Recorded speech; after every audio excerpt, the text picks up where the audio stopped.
Sorotan selanjutnya, Transparency International Indonesia mengungkap indeks persepsi korupsi Indonesia turun 3 poin di angka 34 dari sebelumnya di angka 37.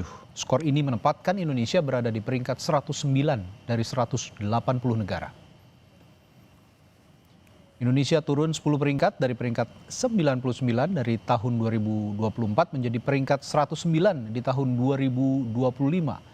Indeks ini menempatkan Indonesia bersama sejumlah negara lainnya seperti Aljazair, Malawi, Laos, Nepal, Sierra Leone, Bosnia Herzegovina, dan beberapa negara lainnya.